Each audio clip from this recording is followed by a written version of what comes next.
उधर से गांव में गोलू नाम का एक बच्चा रहता था। वो बहुत बहादुर और थोड़ा शरारती भी था। उसे नई नई चीजें बनाना बहुत पसंद था। एक दिन उसने अपने दादाजी की पुरानी साइकिल देखी जो कबाड़ में पड़ी थी।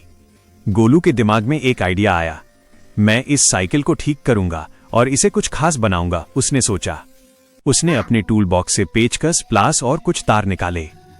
दादाजी ने उसे एक पुराना पंखा और कुछ खाली डिब्बे भी दिए। गोलू ने दिन रात एक कर दिया।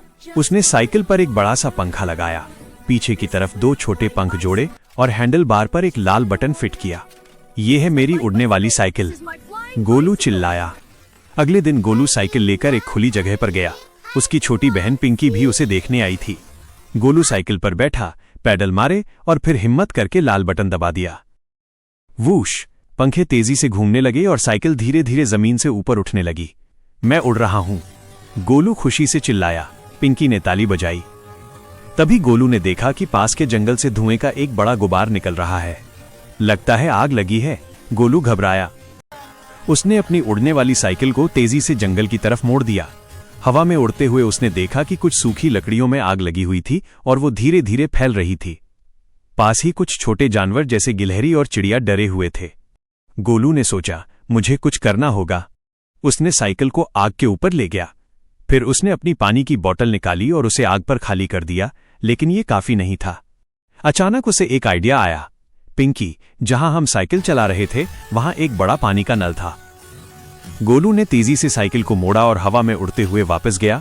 उसने एक खाली बाल्टी उठाई, उसे पानी से भरा और फिर जंगल की तरफ उड़ चला। ये थोड़ा मुश्किल था, लेकिन गोलू बहादुर था। जैसे ही वो आग के ऊपर पहुंचा, उसने बाल्टी का सारा पानी आग पर डाल दिया। फुस! आग बुझने लगी। उसने ये काम कई बार किया, जब तक कि सारी आग बुझ नहीं गई। छोटे जानवर खुशी से भागने लगे। जब गोलू वापस गांव आया तो सब लोग उसे देखकर बहुत खुश हुए। गांव वालों ने उसे गांव का हीरो कहा। गोलू मुस्कुराया और बोला, ये सब मेरी उड़ने वाली साइकिल का कमाल है। उस दिन से गोलू ने अपनी उड़ने वाली साइकिल से बहुत सारे अच्छे काम किए। वो कभी किसी बिल्ली को पेड़ से नीचे उतारता, कभी दूर फंसे दोस्त तक खाना पहुंचाता। गोलू ने सीख लिया था कि उसके बनाए हुए गैजेट्स का इस्तेमाल दूसरों की मदद करने के लिए भी किया जा सकता है।